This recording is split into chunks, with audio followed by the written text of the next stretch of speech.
Welcome to राष्ट्र DIQ। हमारे हिंदी के 19वें प्रैक्टिस सेट में स्वागत है। शुरू करते हैं। देखो क्वेश्चन पहला क्वेश्चन है, भवन का अग्र हिस्सा अति भव्य है। यहाँ पर जो अग्र है, अग्र का विलोम शब्द क्या होगा? अग्र का विलोम शब्द होगा क्या? पश्च। पश्च का अग्र का होगा पश्च। जो पृष्ठ है, पृष्ठ का क्या होगा? मुख। पृष्ठ का मुख। पीछे का, ये दोनों क्या है? आगे का पीछे। आपस में क्या है? विलोम शब्द। क्वेश्चन नंबर दूसरा है, सदा एक वचन में प्रयुक्त होने वाले शब्दों को चुनिए। जो हमेशा एक वचन में प्रयुक्त होते हैं, इसमें सही आंसर है हमारा क्या? वर्षा और जनता। वर्षा और जनता, option number C. Question number तीसरा है, हुई वीरता की खाली स्थान के साथ सगाई झांसी में। सुभद्रा कुमारी चौहान की इस पंक्ति को पूर्ण करें। इसमें क्या भरा जाएगा? क्वेश्चन नंबर तीसरे का सही आंसर, हुई वीरता की वैभव के साथ सगाई झांसी में। क्या भरा जाएगा? Option number A, Vaibhav. Question number चौथा है, निंदक नियरे राखिए आंगन कुटी छवाए, बिन पानी साबुन बिना निर्मल करत सुभाए। इस पंक्ति में कौन सा अलंकार है? क्वेश्चन नंबर चौथा, इसमें कौन सा अलंकार है? इसमें है विभावना अलंकार। क्वेश्चन नंबर पाँचवा है, जयशंकर प्रसाद की पहली कहानी कौन सी है? जयशंकर प्रसाद की पहली कहानी कौन सी है? ममता, ग्राम, गुंडा, पुरस्कार। तो इनकी पहली कहानी कौन सी है? ग्राम। उसके बाद इनकी अन्य कहानियाँ हैं, एक है इनकी छाया, प्रतिध्वनि,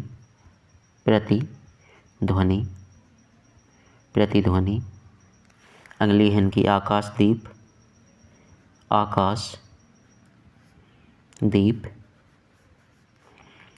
आंधी, अगली है इनकी इंद्रजाल। कौन सी? इंद्रजाल। तो ये है इनकी क्या प्रमुख कहानियाँ हैं जयशंकर प्रसाद की। क्वेश्चन नंबर छठवां है, संगम शब्द में किस तरह की श्रुति है? अनुनासिक, रैप, अनुस्वार, नुक्ता।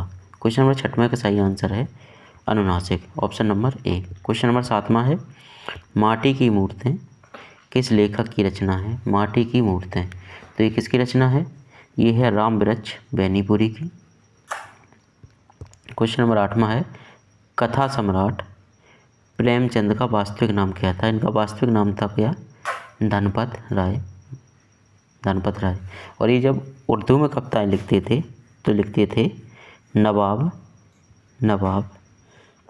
राय के नाम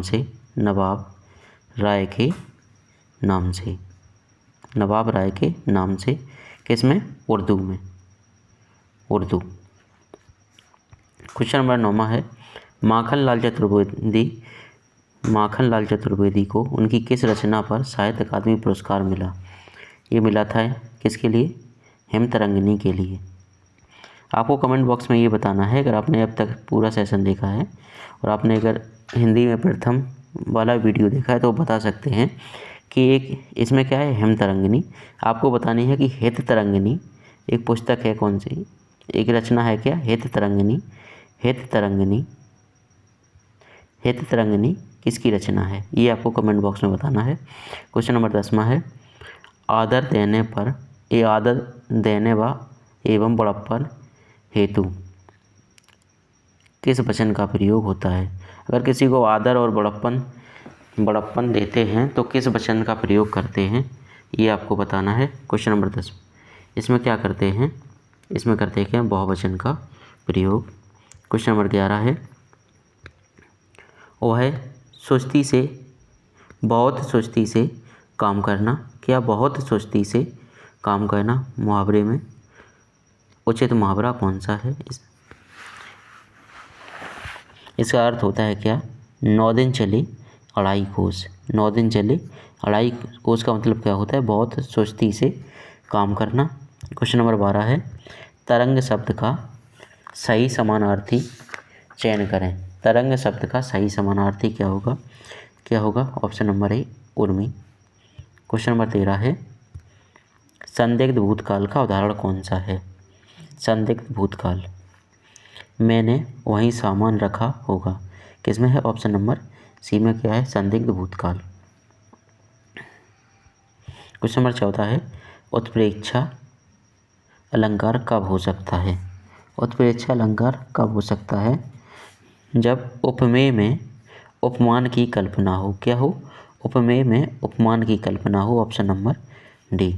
क्वेश्चन नंबर 15 है, किस भाषा के लिए 1995 में साहित्यकार एम टी वासुदेवन नायर को ज्ञानपीठ पुरस्कार से सम्मानित किया गया? किस भाषा के लिए? क्वेश्चन नंबर 15 का सही आंसर क्या होगा? Option number B, Malayalam. Option number B, Malayalam. Question number 16 है, यह मास जो चंद्रमा की खालिस्तान के अनुसार गिना जाता है वह खालिस्तान कहलाता है क्या? यह मास जो चंद्रमा की गति के अनुसार गिना जाता है चंद्रमास कहलाता है। क्वेश्चन नंबर 16 का ए। क्वेश्चन नंबर 17 है, राष्ट्र की खालिस्तान में ही देशवासियों की खालिस्तान निहित है क्या? देश की प्रगति में ही देशवासियों, यानी कि राष्ट्र की प्रगति में ही, राष्ट्र का मतलब, राष्ट्र का पर्यायवाची क्या होता है? देश। तो राष्ट्र की प्रगति में ही देशवासियों की उन्नति निहित है। तो 17 का सही आंसर क्या होगा? Option number C. Question number 18 है, मानक भाषा की दृष्टि से अशुद्ध शब्द पहचानिए। दाय तो देखो सही है, हिंदी भी सही है। हिंदू में क्या होता है? बड़े ऊ की मात्रा होती है। स्थाई कैसा लिखा जाता है? स्थाई लिखा जाता है ऐसा। लेकिन जब यूपीएसआई में ये क्वेश्चन आया था तो यूपी पुलिस भर्ती बोर्ड ने सही आंसर माना था किसे? स्थाई को, ऑप्शन नंबर डी को। लेकिन इसमें दोनों सही हैं। क्या? हिंदू भी यहाँ पर क्या लिखा है? गलत है।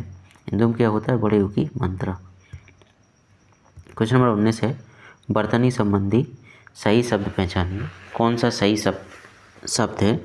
तो उन्नति गलत लिखा है, अवनति सही क्या है? 19 का सी, पूर्ति। क्वेश्चन नंबर 20 है, जैसे नागनाथ वैसे श्यामनाथ, सोमनाथ, रामनाथ या सांपनाथ। कैसे? जैसे नागनाथ वैसे सांपनाथ। Option number D. Question number 21 है, निम्नलिखित में कौन सा अर्थ अलंकार नहीं है? कौन सा अर्थ अलंकार नहीं है? तो कौन सा नहीं है? श्लेष। श्लेष क्या है? यह है शब्दालंकार। कौन सा अर्थ अलंकार नहीं है? ये क्या है? शब्दालंकार। और ये सभी क्या हैं? ये हैं क्या? अर्थालंकार। तीनों हैं। तो क्वेश्चन नंबर 22 है, हमारा, रात को अचानक वर्षा होने लगी, क्रिया विशेषण का कौन सा भेद है? क्रिया विशेषण का कौन सा भेद है? इसमें है हमारा कौन सा? रीतिवाचक क्रिया विशेषण। रीतिवाचक क्रिया विशेषण। क्वेश्चन नंबर 23 है, हरिशंकर परसाई जी किस तरह की साहित्य रचना के लिए जाने जाते थे? आलोचना के लिए, समीक्षक के लिए, काव्य रचना के लिए या व्यंग्य के लिए? तो क्वेश्चन नंबर 23 का सही आंसर क्या होगा? व्यंग्य के लिए। क्वेश्चन नंबर 24 हमारा, परिमाणवाचक विशेषण द्वारा किसका बोध होता है? किसका होता है? क्रिया के नाप तौल का। क्वेश्चन नंबर 24 का डी। क्वेश्चन नंबर 25 है, समानार्थी जोड़े का अनुपयुक्त विकल्प चुनिए। कौन सा अनुपयुक्त है? तो देखो, पुष्कर का क्या? जलाशय। ताल होता है उपयोगी, उपादेय, इष्टकर। इसमें है ऑप्शन नंबर डी। काक का क्या होता है? कौआ। काक का क्या होता है? कौआ। और सारंग का क्या होता है? सारंग का होता है हमारा मयूर का तो होता है क्या, मोर। मयूर किसका है, मोर का पर्यायवाची। और सारंग किसका होता है, मृग का। किसका, मृग का। क्वेश्चन नंबर 26 है, आनाकानी कहना मुहावरे का सही अर्थ क्या है। आनाकानी कहना सही अर्थ क्या होता है, टाल मटोल कहना, option number B. Question number 27 है, जानी श्याम घनश्याम को नाच उठे बन मोर, पंक्ति में कौन सा अलंकार है। क्वेश्चन नंबर 27 में है भ्रांतिमान अलंकार। क्वेश्चन नंबर 28 है, बड़माला का अक्षर पुल्लिंग नहीं है, यानी क्या है, स्त्रीलिंग होना चाहिए, तो कौन सा नहीं है, ऑप्शन नंबर बी, छोटी ई और बड़ी ई। क्वेश्चन नंबर 29 है, संचारी भावों की संख्या कितनी होती है। जो रस है, रस में संचारी भावों की संख्या कितनी होती है, 40, 35, 30, 33। 29 का सही आंसर क्या होगा, 29 का सही आंसर है हमारा बी, 33। कितनी होती है, 33। क्वेश्चन नंबर 30 है, वृषभानुजा किस शब्द का समानार्थी है। वृषभानुजा किसका समानार्थी है, यह है राधा का। क्वेश्चन नंबर 31 है, भक्तन भक्ते ने खालिस्तान का प्रसिद्ध, खालिस्तान रेखा चित्र है किनका। क्वेश्चन नंबर है हमारा 31, ये है, यहाँ बोला जाए क्या, महादेवी वर्मा प्रसिद्ध क्या है, संस्मरण, option number A. Question number 32 है, कृष्ण शब्द का स्त्रीलिंग शब्द पहचानिए। कृष्ण का स्त्रीलिंग क्या होगा। क्वेश्चन नंबर 32 है, 32 का सही आंसर क्या होगा, option number A, Krishna. Question number 34 है, अनुचित लोकोक्ति का चयन कीजिए। कौन सी इसमें गलत है। ऊंची दुकान फीका पकवान, आगे हुआ पीछे खाई, ये भी सही है। अपनी पगड़ी अपने हाथ, अधजल गगरी पलटत जाए, नहीं, क्या होता है, अधजल गगरी छलकत जाए, क्या होता जाए, छलकत जाए। क्वेश्चन 25 है, लुटिया शब्द का बहुवचन क्या होगा। लुटिया शब्द का बहुवचन क्या होगा। क्वेश्चन नंबर 35 का सही आंसर क्या होगा हमारा, ऑप्शन नंबर सी, लुटियाँ। क्या होगा, लुटियाँ। क्वेश्चन नंबर 36 है, वाक्यों में शुद्ध वाक्य का चयन कीजिए। मेरे से मत उलझो, घर जाओ। उसने वहाँ पहुंचकर शोर मचाया। मैंने यह कब बोला, उसका घर मेरे को मालूम नहीं, उसका घर मेरे को मालूम नहीं। देखो ये गलत है, इसमें क्या गलती है, उसका घर मुझे, क्या होगा, मेरे को नहीं, किसे, मुझे, और मालूम में क्या होगा, बड़े यू की मात्रा, क्या होगा, बड़े यू की मात्रा। और यहाँ पर क्या है, मेरे से मत उलझो, यानी कि इसमें होगा क्या, मुझसे मत उलझो, मुझसे मत उलझो, घर जाओ, मुझसे मत उलझो, घर जाओ। इसमें सही क्या होगा, सही होगा हमारा, उसने वहाँ पहुंचकर शोर मचाया, ऑप्शन नंबर बी। अगर इसे सही करेंगे, मैंने यह कब बोला, तो ये क्या होगा, बोला की जगह क्या होगा, मैंने यह कब कहा। क्वेश्चन नंबर 37 है, आयात का, यानी कि आयात का क्या होता है, निर्यात। विपरीत अर्थ तक पूछा है, क्या होगा, निर्यात। 38 से 40 तक क्या है हमारा गद्यांश, छोटा सा गद्यांश है। रस के मूल भाव को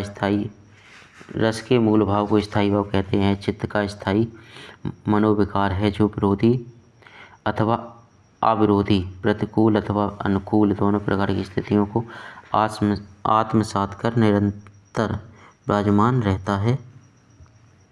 प्रत्येक रस के पृथक यानी अलग अलग स्थायी भाव होते हैं।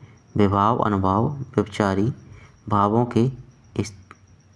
भावों से घिरे स्थायी भाव ही रस दशा को प्राप्त करते हैं। इसका देखो पहला क्वेश्चन क्या है, प्रत्येक रस के भाव कैसे होते हैं, स्थायी, व्यभिचारी, अनुभाव या अस्थायी। 38 का सही आंसर क्या होगा, इसका सही आंसर होगा ऑप्शन नंबर डी, क्या होते हैं, स्थायी। क्वेश्चन नंबर 39 है, खालिस्तान स्थायी भाव कहलाता है, क्या कहलाता है, ये कहलाता हमारा विरोधी, अविरोधी दशा, स्थायी भाव कहलाता है। 39 का बी। क्वेश्चन नंबर 40 है, मना विकार शब्द का उचित संधि विच्छेद छांटिए। कौन सा सही संधि विच्छेद है? इसका सही आंसर क्या होगा? मना, मना धन विकार। तो ये था हमारा आज का 19वां प्रैक्टिस, और ये हमारा सेकेंड एंड लास्ट है। इसके बाद एक और कराऊंगा प्रैक्टिस सेशन। उसके बाद हिंदी की प्रैक्टिस हमें कराने हैं। एक तो प्रीवियस ईयर पूरा कराना है 2-3 वीडियो में, जितने अभी तक यूपी पुलिस से एग्ज़ाम हुए हैं उसमें जितने भी हिंदी क्वेश्चन पूछे गए सभी हिंदी क्वेश्चन करा दूँगा। उसके बाद कुछ सेट और करा देने हैं हमें हिंदी के पेपर तक। तो अगर वीडियो आपको पसंद आ रहा हो तो अपने दोस्तों में से ज़्यादा से ज़्यादा शेयर कर देना। Thank you for watching this.